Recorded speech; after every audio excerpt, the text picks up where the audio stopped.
Hello friends, आज हम बनाने जा रहे हैं वेजिटेबल चाउमीन। इसके लिए हमें चाहिए ये वेजिटेबल्स: गाजर, प्याज, शिमला मिर्च, पत्ता गोभी, 2-3 हरी मिर्चें और लहसुन की 2-3 कलियां। चलिए सबसे पहले मैं इनको चॉप कर लेती हूँ, उसके बाद आगे प्रोसेस करते हैं। ये देखिए, पत्ता गोभी को सबसे पहले मैं पतला पतला बारीक बारीक, जितना बारीक हो सके उतना काट लूँगी। और उसके बाद शिमला मिर्च को भी उसी तरह लंबा लंबा पतला पतला बारीक बारीक काट लूँगी। ये सब्जियां पहले से ही मैंने धोकर साफ़ कर ली हैं। काकोलीज़ इजी रेसिपी में फ्रेंड्स आप सबका स्वागत है। और आज हम चाउमीन बना रहे हैं, इसके लिए बारीक बारीक सब्जियां मैंने काट ली हैं। अब हम गाजर को भी लंबा लंबा पतला पतला, जितना पतला हो सके उतना पतला पतला मैं काट ले रही हूँ। और काटने के बाद अब मैं प्याज को बारीक बारीक काट लूँगी। प्याज काटने के बाद हरी मिर्चें छोटी छोटी करके मैंने काट ली हैं। और 5-6 लहसुन की कलियों को मैं इस तरह से कद्दूकस करके ग्रेट कर लूँगी। एक्चुअली इसका जो ऑथेंटिक फ्लेवर है चाउमीन का, वो या तो अजीनोमोटो से आता है या फिर आजकल अजीनोमोटो को लोग हेल्दी नहीं कहते, तो इसलिए यूज़ भी नहीं किया जाता। अदरवाइज़ ऑथेंटिक चाउमीन का जो फ्लेवर है वो गार्लिक से ही आएगा, यानी लहसुन से ही आता है। पता नहीं लोग ये चीज़ बताते हैं या नहीं बताते, बट एक्चुअली आप ट्राई करके देखिएगा कि लहसुन से ही वो ऑथेंटिक जो चाइनीज़ का फ्लेवर है वो आपको नूडल्स में मिलेगा। अब ये मेरा कद्दूकस करना हो गया, तैयारी मेरी हो गई है। अब मैं एक कढ़ाई में पानी चढ़ा दूंगी नूडल्स को बॉईल करने के लिए। चलिए फ्रेंड्स, आगे आगे का प्रोसेस करते हैं। ये मेरी देखिए तैयारी हो गई है। मैंने गार्लिक को कद्दूकस कर लिया, छोटे छोटे मिर्चें काट ली हैं, प्याज पतला पतला काट लिया, गाजर काट लिया, शिमला मिर्च और कैबेज यानी कि पत्ता गोभी पतला पतला काट लिया। पानी भी मैंने बॉईल करने के लिए पहले ही रख दिया है। जैसे ही पानी में बॉईल आ जाता है, ये देखिए बॉईल आ गया है। और अब इसमें मैं नूडल्स बॉईल कर दूँगी। सबसे पहले इसमें मैं half tea spoon sunflower oil डाल दे रही हूँ। ये ऑयल इसलिए जिससे कि ये आपस में नूडल्स चिपके नहीं। ये देखिए, मुझे सिर्फ 2 लोगों के हिसाब से थोड़ा ही चाउमीन बनाना है, नूडल्स बनाने हैं, तो इसलिए मैंने इसमें नॉर्मल नूडल्स डाला है। ये इस नूडल्स को बनाने में, चाउमीन को बनाने में सबसे जो इम्पोर्टेंट बात है वो है नूडल्स को कितना बॉईल करना है। एक्चुअली नूडल्स को 50% ही बॉईल होना होता है, बाकी का 50% कुक ये जब हम इसको फ्राई करते हैं तब हो जाता है। क्योंकि काफ़ी देर ये गर्म रहने पर भी अपने आप से इसमें ये कुक हो जाता है, तो इसलिए 50% ही हमें इसे कुक करना है। और इसको चेक करने के लिए बीच बीच में मुझे क्या करना पड़ेगा कि थोड़ा सा इसको उंगली से दबा के चेक करना पड़ेगा। देखिए, ये देखिए, जब तक इसमें कट से आवाज़ आ रही है तब तक अभी बॉयल नहीं हुआ है। जैसे ही वो सॉफ्ट हो जाएगा, देखिए ये प्रॉपर हो गया है। अब मेरा ये निकालने का टाइम आ गया। अब इसको हम एक जालीदार परत या एक बहुत बड़ी जाली का अगर बोल हो आपके पास तो उसमें निकाल लें। एक्चुअली इसको मतलब ऑथेंटिक तरीका तो ये है कि इसको पानी में धोना नहीं चाहिए। बहुत सारे लोग धो लेते हैं, वो सही तरीका नहीं है। इसको इसी तरह निकाल लेना है और जो आपने ऑयल डाला उससे वो बिल्कुल चिपकेगा नहीं। अब हम एक कढ़ाई लेके उसमें हम रिफाइंड ऑयल डाल ले रहे हैं। सनफ्लावर ऑयल लिया है मैंने, इसमें हम घी का इस्तेमाल नहीं कर सकते, तो यहाँ पर तो रिफाइंड ही लेना पड़ेगा। और बेस्ट रिफाइंड मेरे ख्याल से सनफ्लावर ऑयल ही होता है। तो आप देख लीजिए जो आपके पास अवेलेबल ऑयल हो, वाइट लीजिएगा, कोई मतलब सरसों के तेल में नहीं बना सकते हैं इसको। देखिए थोड़ा सा ये जैसे ही गर्म हो जाएगा, मैं इसमें कद्दूकस किया हुआ लहसुन और हरी मिर्चें छोटी छोटी काटी हुई इसको डाल दूँगी।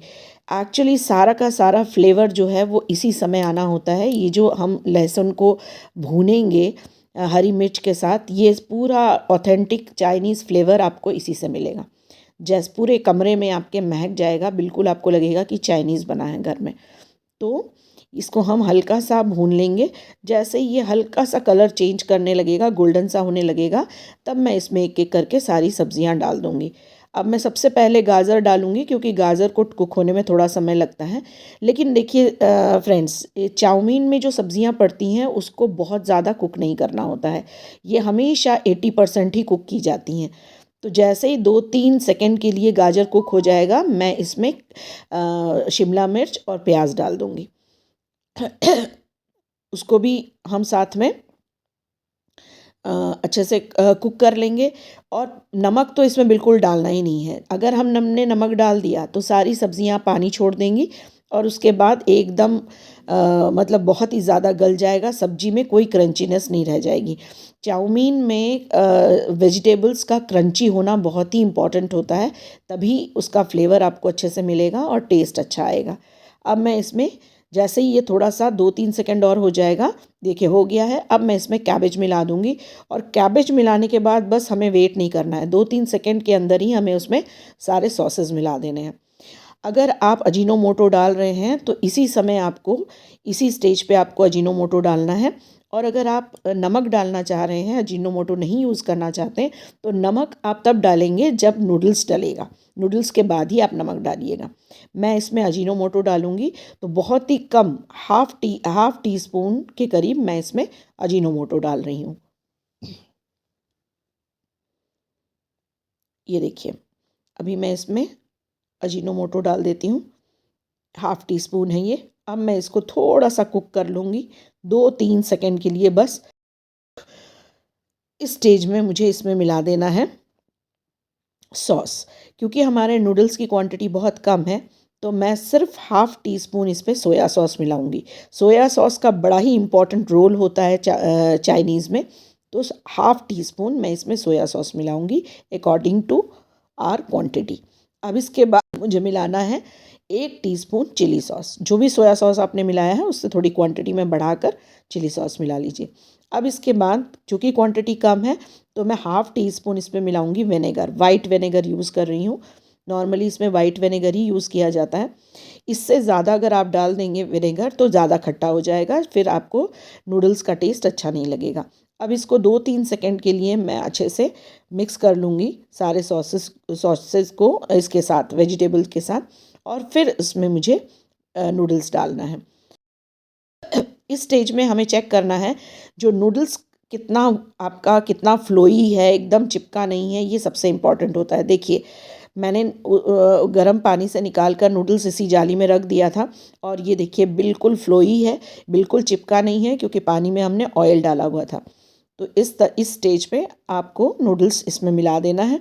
और दोनों को मिलाने के बाद, इस नूडल्स को डालने के बाद सारे वेजिटेबल्स को 2 अलग अलग स्पून से आप अच्छे से मिक्स कर लेंगे।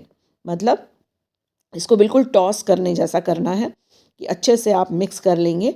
इसमें आपको किसी भी तरह का कोई मसाला, इवन कि सॉल्ट डालने की भी ज़रूरत नहीं है। अगर आपको, क्योंकि सॉसेज में सॉल्ट होता है और ओरिजिनली वेजिटेबल्स में भी अपना सॉल्ट होता है, अगर हल्का सा नमक आपको डालना है तो इस समय डालिए। मैं नमक नहीं डालूँगी क्योंकि मैंने ऑलरेडी अजीनोमोटो डाल दिया है। इसको, नूडल्स को बिल्कुल भी ओवर कुक नहीं करना है। ओवर कुक करने से नूडल्स अच्छे नहीं बनते हैं, उसका टेस्ट ख़राब हो जाता है, वो फूलने लगते हैं। और उसको बहुत ज़्यादा हाई आंच में भी फ्राई नहीं करना चाहिए। इससे वो बिल्कुल जला जला सा बन जाएगा, जैसे मार्केट में आपको बाहर ठेली में जैसा मिलता है।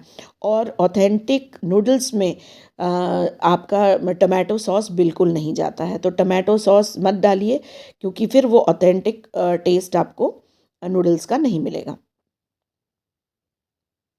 ये देखिए, अब ये अच्छे से फ्राई हो गया है। ओवर कुक नहीं करना है, तो हमें तुरंत ही इस नूडल्स को प्लेट में शिफ्ट कर लेना होगा।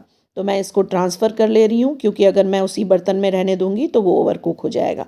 देखिए, मैं प्लेट में इसको सर्व कर ले रही हूँ।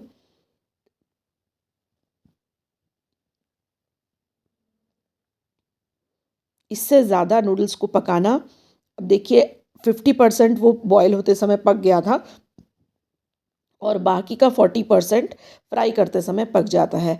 100% उसको बहुत गलाना नहीं होता है, वो भी थोड़ा सा क्रंची रहता है वेजिटेबल्स की तरह, तो ही अच्छा लगता है।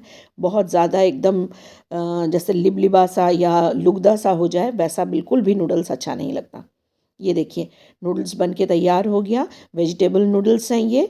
और इसको आप मंचूरियन के साथ, चिली पनीर के साथ, चिली चिकन के साथ, किसी भी चीज़ के साथ सर्व करें, बहुत ही अच्छा लगता है। बहुत वंडरफुल रेसिपी है फ्रेंड्स। अगर आपको पसंद आए तो लाइक, शेयर, सब्सक्राइब ज़रूर करें। प्लीज़ आप इसको कमेंट भी करके बताएं कि आपको ये कैसा लगा। मुझे यकीन है कि आपको इसका टेस्ट बहुत पसंद आएगा, क्योंकि ये बहुत ही लाजवाब रेसिपी है। अगर आप फॉलो करके बनाएंगे, नूडल्स को कम पकाएंगे, वेजिटेबल्स को कम पकाएंगे, बहुत ज़्यादा गलाएंगे नहीं, तो फिर ऐसे ही नूडल्स बिल्कुल खिले खिले नूडल्स आपके भी बनेंगे। आज के लिए इतना ही। Thank you very much.